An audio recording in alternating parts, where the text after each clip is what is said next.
freaking excited because today in the Platonic Lovers podcast studio, we have Faye.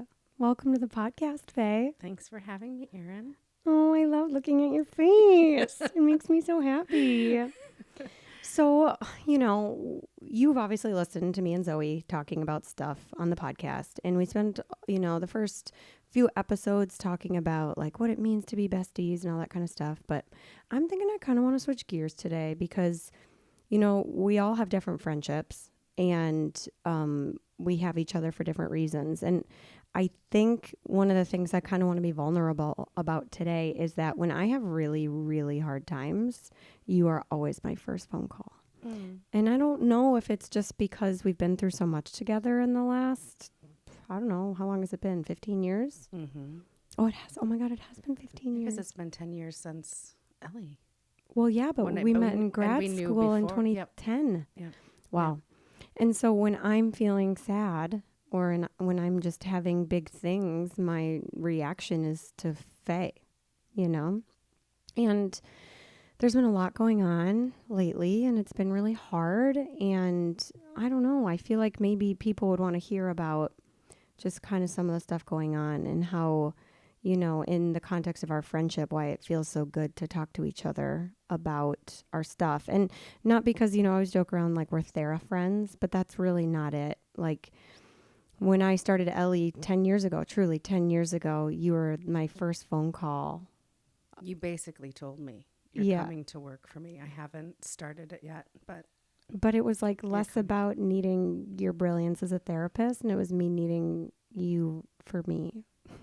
And I was all in. I know. I remember I sent you, after we talked on the phone for a couple of hours, I remember I sent you very specifically, I sent you a like meme that said, "Thank you for believing in those who have their feet on the ground and their head in the clouds." Do you remember that? Yes, and I remember Bread and Chocolate. I remember our visit at Bread and Chocolate, and you were so confident and excited. And it really was. So it's full circle because, we're recording this podcast. This is my last week as CEO of Ellie, and it's been really emotional. I'm actually surprised at how emotional it's been for me. I knew that at some point this day would come. I'm being honest, like it feels like it was too fast. Like, it's like all of a sudden, boom, it's one day and then it's a week later and it's done. And I just feel like I haven't even been able to wrap my head around. I think it's a surreal feeling. I don't think we've landed from the news of the transition. No, it's kind of like, it reminds me of like on your birthday, that people are going to engage you and say things to you, but you don't feel older on your birthday. You don't like have this internal feeling like something's changed. And, I think what's hard for me is that part of my reaction is feeling slightly at peace. The job has been really hard on me. I've seen it. It's like, it's been impossible. I mean, yeah, you have. I mean, you've been there like literally ups and downs and every step of the way. Mm-hmm. And over the last couple of years in particular, it's just become, it's not felt like my Ellie as much. No, the evolution of it is not what it was when we were sitting in St. Paul 10 years ago. No. On the floor putting together furniture. I know. Remember when we could pay people in beer and pizza? Yeah. That was the best.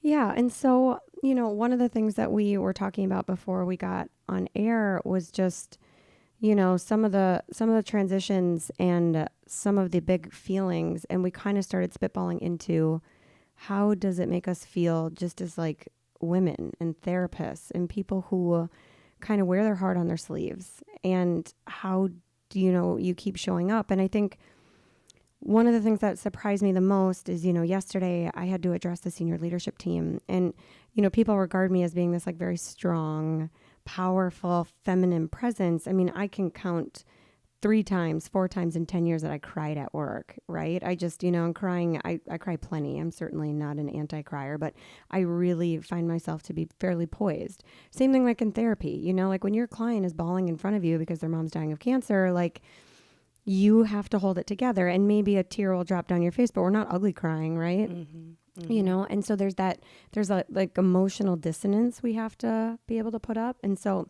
these last couple of days, I really thought I was going to be able to go in there and just be therapist, Erin, be there for others. And I practiced what I was going to say. And within literally 4 seconds, I'm like ugly crying in front of the entire senior leadership team. Like, it's too personal. It's too personal. And I think, going into that, I was surprised at my reaction. I was like surprised, like, why am I not more sad? And then as soon as one tear hit, I like couldn't stop the whole day. Like, so much so that I couldn't even pull myself together to tell the groups of therapists and franchisees later in the day. And I'm so grateful to my friend Emily, because she, pinch hit for me, because it didn't feel appropriate for where I was. Not only are we a mental health company and I was just having some big feels, but it just isn't, I've never been the type of leader who can say, I'm going to put my stuff on you. And I heard feedback from somebody today who was like, the hardest part about leadership is knowing when you can't. And I couldn't yesterday. And I knew it. I knew I couldn't show up and deliver the message the way it needed to be delivered in that moment. Well, and your outreach is so large. There's just so many people that you have positively affected. How do you talk about the transition out when there's so many people that you've touched and worked with and help grow? I mean, I don't know. I still it's a day later and I still just feel like I don't know if I've done it justice. Like, stuff is swirling around online and it's really hard. I feel like what's also hard for me is that authenticity piece. Mm-hmm. And maybe that's why I always call you first. There's like zero judgment ever. Like, if I call you and I'm like, we hate this fucking person, you are like, they should die. We don't want anybody to die, but like that, but the loyalty and the authenticity and the support and the stress of, even the humor, but I think what people probably don't know about me, you, us, the situation is that, for a long time, people are like, Ellie, I think I was quoted, Ellie's an extension of me.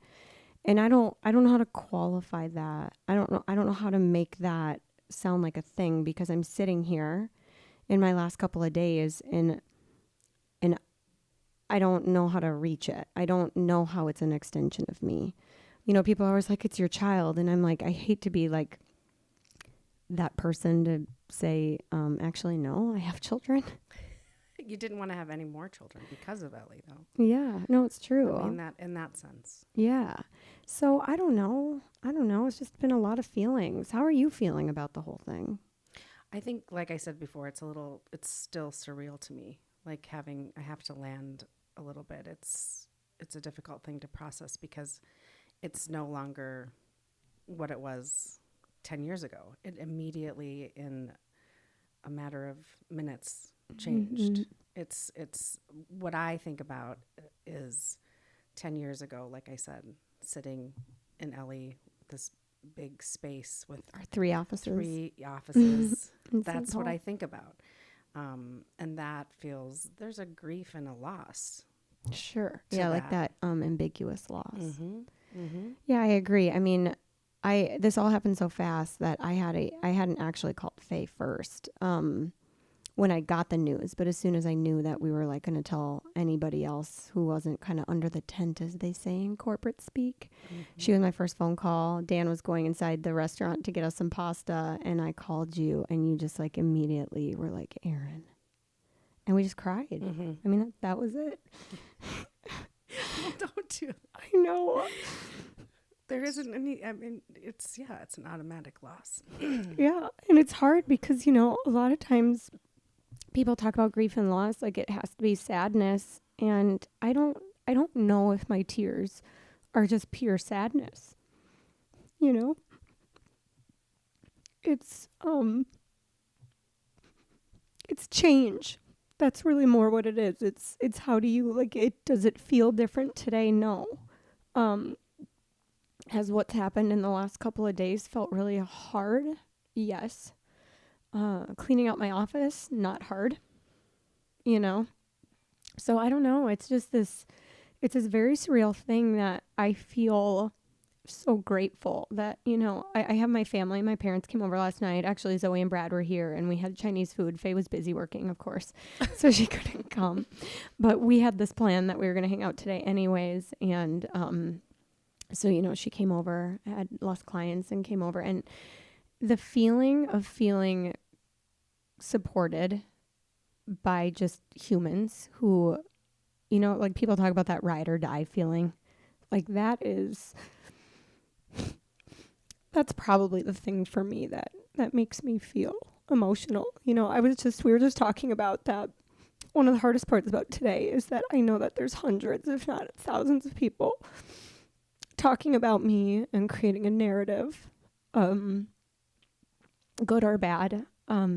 And I've known for a long time that I don't get to control what people think about me, and that's okay. But all that's really mattered to me was knowing that I have my people, because they know, and they know the truth about where I'm at and how I feel.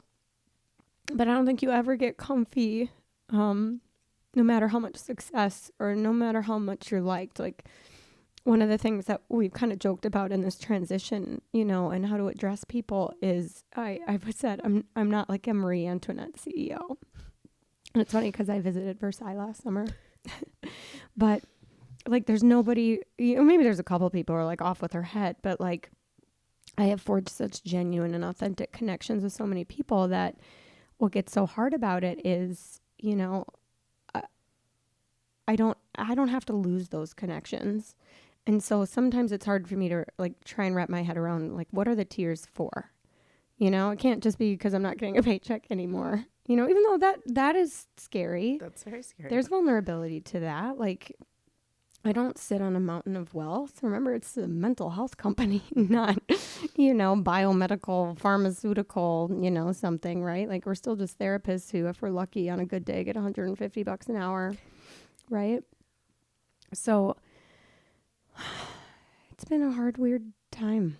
It's just been good to be able to, even if we're not talking about it or looking through all of the things that we're reading online and just being able to be in the same space. 100%. We can just be quiet and be around each other, and that is comfort. And we can have frozen pizza, which is in the oven right as now. we speak. Yes, with ranch dressing and hot honey. If you haven't tried it, please get Mike's Hot Honey. They are not paying me yet, but they will.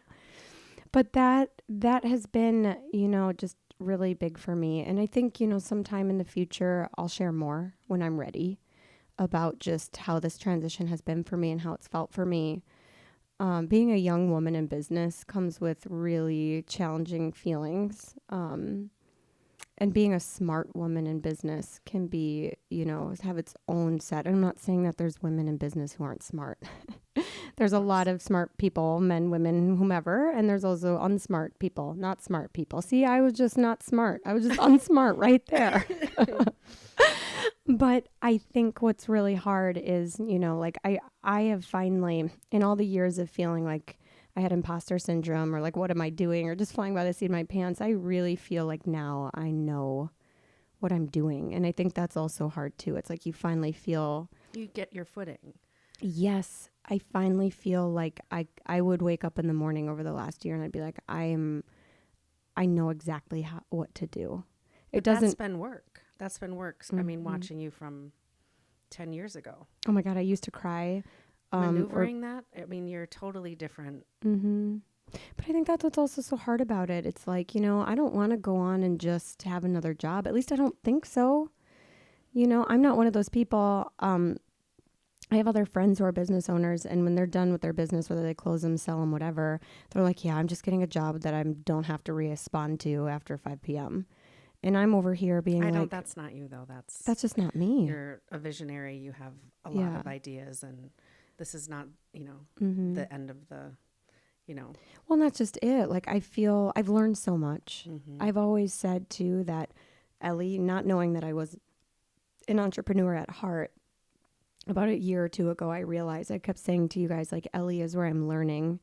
It doesn't have to be my legacy. I do feel like it's going to be a part of my story, but I hope that I come up with some new ideas and things that can continue to support things that I'm passionate about and authentic connections between human beings and social health and wellness. Like, I think it's important too. I mean, yes, like mental health and outreach and helping as many people as you can, but you're dynamic in that you have other passions, right? There are I do. other things that nourish you and make you want to, right, do some work around, whatever XYZ. There's like a bagazillion every Did I time we even talk. tell you? Did I tell you that I read a book? You did. You texted the Oh, yeah, the Cowgirls Chat. Cowgirls Chat. Faye, Yep. I've read 2 whole books. I don't even know. They're like over 500 pages. Who is this, Erin? Right? Like, people. Over 500 pages? No, these are like novels. What's wrong with you? Okay, they're called romantasy. Have you ever heard of this? I'm not, no. Faye, I know I've you heard like of it, I no. know you like nonfiction and like poetry, but romantasy is kind of like a sex book meets a dragon Game of Thrones. Yeah. Not for you. Okay. Okay, so Okay. you know what I learned though, because I really like reading like articles. Like I don't like nonfiction, but I want to read articles and like things that advance my knowledge. I just can't read like a boring war book. I'm like, oh my God, like take me to the Churchill war rooms. But if you want me to read the book I bought from there, that's not going to happen. But that's exactly what I want to read. I know, and we actually went to the Churchill war rooms together. I had COVID or something. Oh, Was I that's sick? right. I was We were in London. in London. Yes, I went with Brooks. You were not there. I was sick. That Hey, you day. missed the Churchill I war know. rooms. I was looking forward to that. Time to book some flights. I know. I keep telling Caleb, sorry, tangent. I keep telling Caleb that if Beyonce is going to perform in London, we should go. So that would be when we can go see the Churchill War Rooms. Again. Back on track. Yep. So I am looking forward to doing things that are just different. I think that's one of the things. And I've kind of vowed to my friends that they have to hold me accountable. Like, we're not doing anything that doesn't feel good for the entire next month.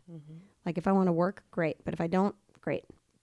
And they're my accountability partners because somebody commented, I think, on one of my posts today that says the grass doesn't grow under your feet, which I had to Google because I didn't know what that meant. But it means that, like, you don't stay still. You keep moving. And I agree. I love being busy and I love doing things and I love to create. And I hope that given a chance to get through some of this, that I get to create more. I definitely have it on my list to spend more time with you.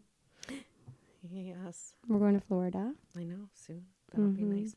And you don't have, you can take some time in Florida. You don't have to be there's on no meetings all day or, don't you're have- always doing a million things. Like, you can actually. like there's no PTO anymore. Yeah.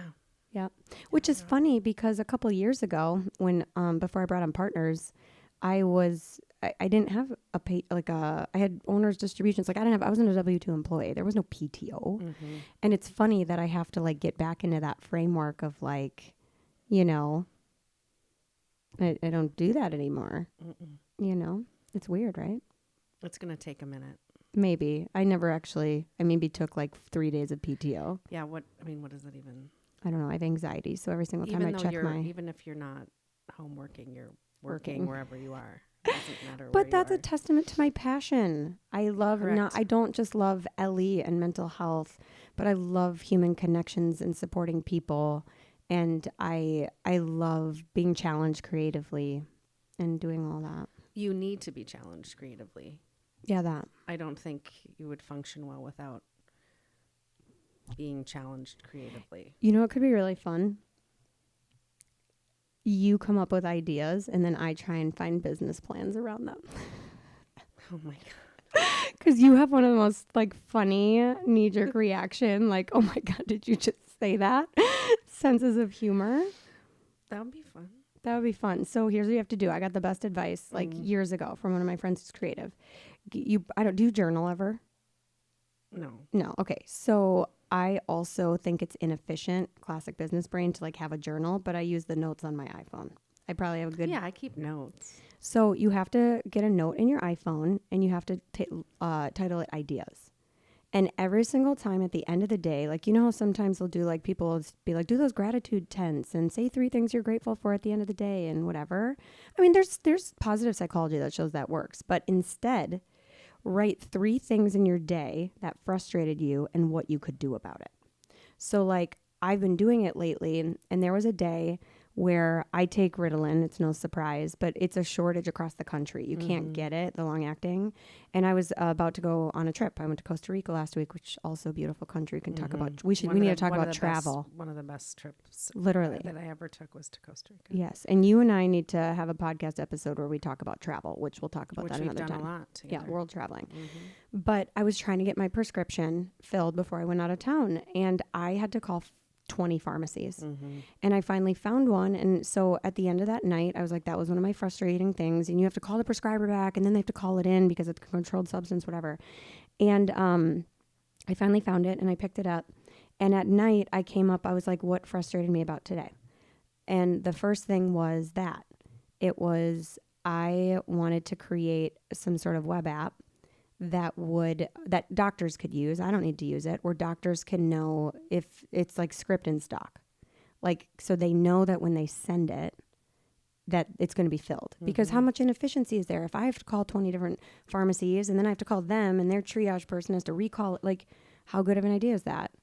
I'm not really passionate about that. So if somebody out there wants to develop it, you can call me. I've got great ideas, but it's all yours. But like script in stock would be great. Or maybe I should trademark it. I don't know. We'll decide later.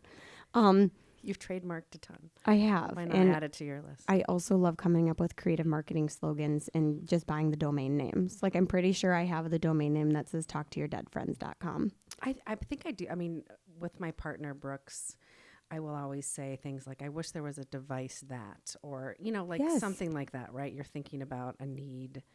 And I wish there was a device. I just am not the one to come up with it. No, but I do think about those things. So what I want you to do, though, is write this list of ideas of like, or like go through this list of what frustrates you. And all I want you to do is write down the frustration. Like today I was frustrated by these things because my brain goes directly to the solution. And you know where I screw up is I don't pay attention to the frustration. And so just even making that like present for me allowed me, like, so we have a missing cat. His name is David. But you have to tell the backstory. I mean, David and Alexis. Yes. Yeah, the Rose, the Shits duo. Yes. So we got these cats. They're technically garage cats, but I saved them from a farm where they would have gotten eaten by a coyote. Long story short, David escaped and went into the wilderness, and he's been gone now for about, I don't know, it's been over 2 weeks, but he stayed within about a half a mile radius of my house. And we have all of our neighbors who will call us. We post it on Facebook and whatever, and they'll call us and be like, we saw him on our camera. He's even come back to our house and we see him on our camera. But we've just decided at this point, like, David is like me and this girl who I never met. She lives about like a half a mile from me. The cat keeps going back to her place. And so we've been texting and I'm like, do we own an outdoor cat together now? And she's like, yep. So we haven't even really met. So that's on my list of things to do, is meet my co-cat owner. But that's kind of a cool story. It is kind of a cool and it story. sounds like David needs to be out. David needs to be out. Like, Faye, she has him on camera. He caught a rabbit and he's like 6 months old. Like, this is not, he's like, the rabbit was bigger than the cat. He's not for the garage. Right. But that same day I was frustrated because I'm like, oh, we keep it, like, we were out and like looking for the cat, and this was maybe 3 days after he escaped, and I've never had a cat who's been outside or escaped. I was just terrified, and it was negative 30 degrees outside, and I was just like, oh my God, he's probably in our yard and he's gonna freeze to death, and then our kids are gonna find his dead body when the snow melts in the spring, and he's just gonna look sad. And I'm like, I go through the whole not catastrophizing doom at all. spiral. Again, I do have anxiety, whatever. It's well managed mostly, except for 3 a.m. But my frustration, so like not every idea I come up with is a business, but you know how that you have those little free libraries around town where people build them and it's kind of like a network. I was like, what if we had in Minnesota, like pet warming houses, where like if your animal escapes and it's freezing and they need to find a place to stay warm, and it's funny because Brad was helping us and he found one on you could probably put them in certain that's what I'm saying, like fire departments, or that's what I'm saying, like just a little. And so apparently like Fleet Farm or something sells them. Brad went and picked one up and we've had it outside our front of our house. And okay, just because people probably want the full circle, we set up notifications on the camera out front, and we now have another cat that's not David that using the warming house. Yes, and he comes every day somewhere between 7:30, and Aubrey couldn't remember what the cat Garfield's name was, so she called him Garfunkel. So now we also have a cat that comes every night, and his name is Garfunkel.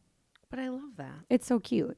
But the point is, like, the other thing too is, like, people know I'm a crazy cat lady, and I didn't used to be. And dog lady and dog, any animal. all the animals. Lady. I Yeah. don't need reptiles, even though the lizards that I saw in Costa Rica were kind of cute. Super cute. Yeah. Oh yeah, duh. The chameleons, my Yeah. God, cute, right? But I love all animals. But the cat lady thing is newer for me. I was always kind of dog obsessed. I've loved donkeys my whole life, elephants, of course. But what's crazy to me is that I made this draw, and you're a dog person, Yeah. and you like my cats too. Remember when you were talking about cats are pretty? they're pretty, but remember you talked about, like, I need an animal. Yes. And we went through the list of, like, is it a dog or is it a cat? Is it a dog or is it a cat? You know, and you were leaning cat for a while there. I was thinking bird for a while. Oh, I freaking love birds. I know birds. Right, but you were like, the only reason you probably didn't go cat is because of your kid's allergies, right? Correct. Yeah, and so you went dog because you knew that his dad had the dog, the same breed, which Faye and I also have a love of Boston Terriers. I had one for 13 years. No. And Chandler. We have Love cute Bostons. and cute aggression. Yes, we love Bostons. But dog people, and I am one, like, when they see a dog running around, you will stop your car in the middle of traffic to try and corral a dog. But cat people, and this I learned, they will put on frickin' snow gear and go searching endlessly in negative 35-degree weather for somebody else's cat. That's crazy. That is the level of community that showed up and continues. Like, people are still messaging us. They'll call us and be like, we saw him on our camera. And we'll be like, thanks. And we'll go out and look. But then we have other people. There was this incredible woman who lives, like, a couple blocks from us. And she has rescued 4 cats. One of them she found in the winter, I think last year or the year before. And she is like, well, I got to get my steps in for today. Where's the last place you saw him? And I'm like, it's negative 5 degrees outside. I'm like, I'm dying inside. And it's my cat. And so it was a cool sense of community. You see that all the time, like Facebook moms groups and things like that. I saw this, right, people really care. Yeah, because it's a shared experience. Our pets are an extension of us. And I know, like, in therapy, I know so many people who have, and I've been around death. We've talked about this. Like, I've witnessed 10 human beings. You have some strange stories of death. Yeah, where I'm there when it happens, Right. like the last breath. Like, other people are in the room, and I swear to you, I'm not killing anybody. They're connected to monitors, and before I became a therapist, I did some home hospice care where I would go sit with people, and I really felt like just people shouldn't be alone, and so maybe that's what it's been called for. Thank goodness I haven't been around anybody who's died lately, because I don't love it, but it becomes less scary when you actually see a dead body or you're around that, and so to this day, I'm okay with human death, but I'm a train wreck when somebody loses an animal.